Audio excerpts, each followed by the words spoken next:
Donc aujourd'hui on va installer un portail coulissant.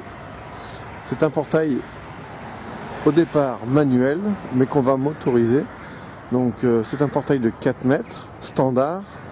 Or aujourd'hui chez le client on a 3,90 m entre ce pilier et ce pilier. Donc il y a un petit problème de dimension. Et on verra comment on fera face à ça. On installe les deux battants du portail coulissant qui sont à assembler sur des cales pour bien les maintenir horizontales et de niveau. Donc là on enlève le plastique pour pouvoir assembler les deux vantaux. Ici on voit que vous avez déjà ici un écrou, un boulon avec son écrou, donc on dévisse tout simplement l'écrou et ensuite on va assembler donc ce boulon dans le trou qui est ici et on va le visser de ce côté là en enlevant le petit cache qui est là. Et on va faire la même chose en bas, vous avez la même opération. Donc en fait ces deux boulons servent uniquement à assembler les vantaux et ensuite on va rigidifier les deux vantaux à l'aide du rail de guidage et de la crémaillère pour le. Donc là maintenant on va assembler les vantaux.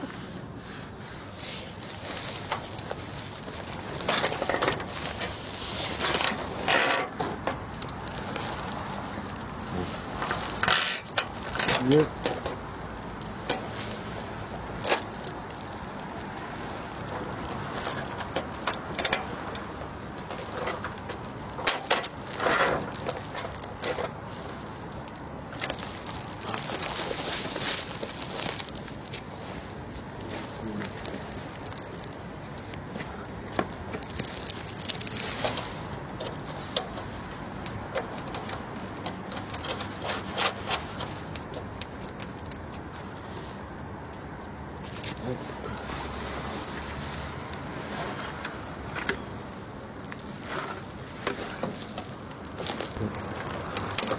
Et donc là maintenant on serre tout simplement.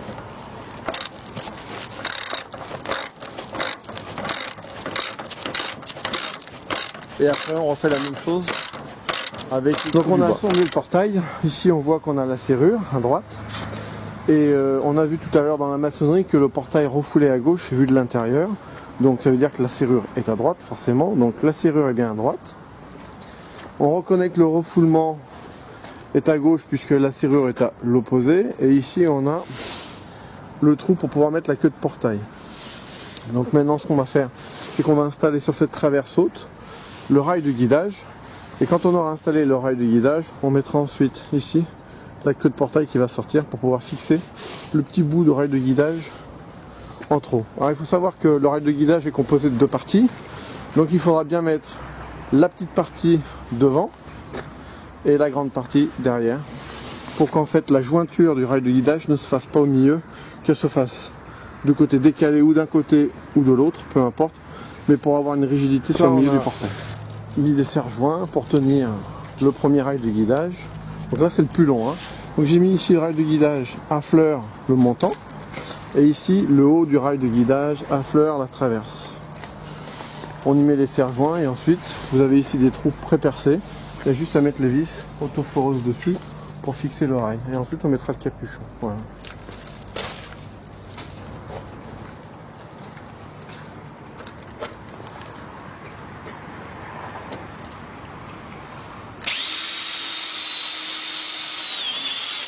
Donc là on a mis le deuxième rail. Donc on voit bien que la jointure du rail ici se fait pas du tout au milieu du portail pour qu'il y ait une rigidité ici. Et là on va visser bien entendu sur les trous. Et voilà, ici, donc on a le rail de guidage qui dépasse du montant et là on va y mettre ici. Donc là maintenant on va mettre la queue de portail dans le trou. Donc là on enlève la part close du haut.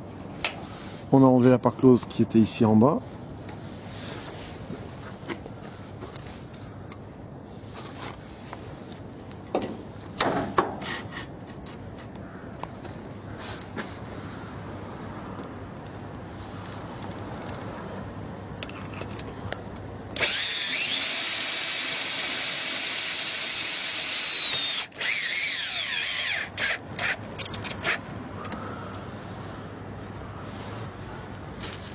Et voilà. Ensuite, on mettra la vis ici et on remettra la part close. Et on n'oublie pas de mettre la vis sur l'équerre du bas. Voilà la queue de portail du haut. On a fait la même chose avec la queue de portail en bas. On va mettre les caches tout simplement pour cacher les vis.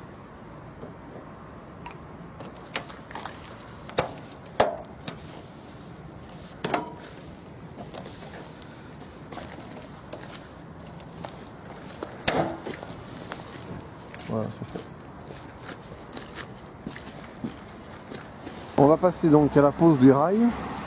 Voici les rails. Donc là on est bien sur un portail standard. Donc dans les portails standards, les rails sont coupés à 1,50 m.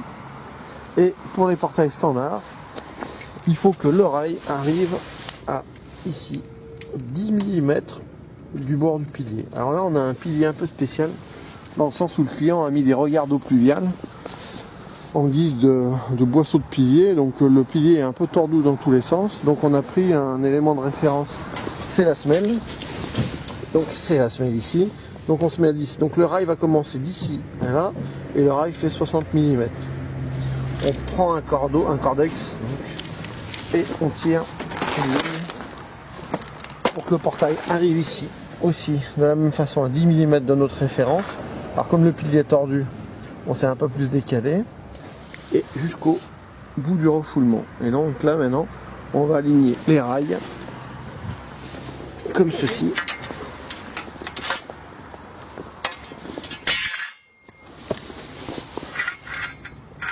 Voilà.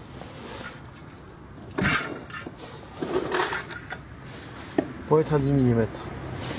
10 du bord du rail à l'élément. Donc là on a installé le rail, on a fixé le rail tout le long. Et on a installé ici l'équerre de guidage. Donc l'équerre de guidage c'est tout simple, on prend la hauteur du montant qui fait exactement ici 1,67 m ou 68. On rajoute 70 mm pour arriver au-dessus et on fixe l'équerre donc à 1,7 m plus 70, ça fait 1,770 m du haut, ici, tout simplement. Ensuite vous avez des écrous aussi pour fixer cet équerre à l'équerre de guidage où vous avez les petites roulettes qui vont dans le rail de guidage tout simplement.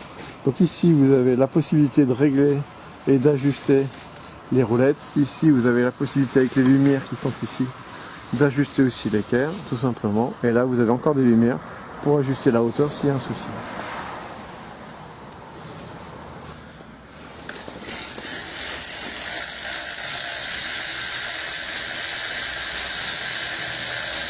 Donc là on filme, on fixe la butée à l'arrière du portail pour que le portail vienne tout simplement s'arrêter sur cette butée. Donc ceci est un portail manuel. Donc un portail manuel en principe, le montant ici doit arriver à fleur l'angle du pilier. Pourquoi? Tout simplement pour pouvoir mettre la clé facilement dans le cylindre européen et ouvrir facilement le portail. Quand il est motorisé, en principe, le montant vient à cheval sur l'angle du pilier, à peu près à mi-hauteur. Ici, le client a fait le choix d'acheter un portail standard, manuel, mais motorisé. Donc du coup, la serrure et la poignée ne vont servir strictement à rien. C'est pour ça qu'on a mis du coup la butée plus loin, cette butée-là, plus loin, dans le sens où le montant va être à cheval, ici, derrière le pilier, comme ça. Alors, la butée, c'est ce qu'on appelle la tuile de réception. Donc en fait, on amène le portail en butée, là où on le souhaite, on équilibre le montant au milieu du pilier et de l'autre côté de la même façon. Ensuite, on positionne la tuile de réception et ensuite on y met les 3 goujons à frapper de ce côté-là pour fixer la tuile. Dans ce cadre-là, ici, la serrure manuelle ne va servir strictement à rien, donc on ne mettra pas la gâche qui doit arriver en face, puisque le portail va être motorisé.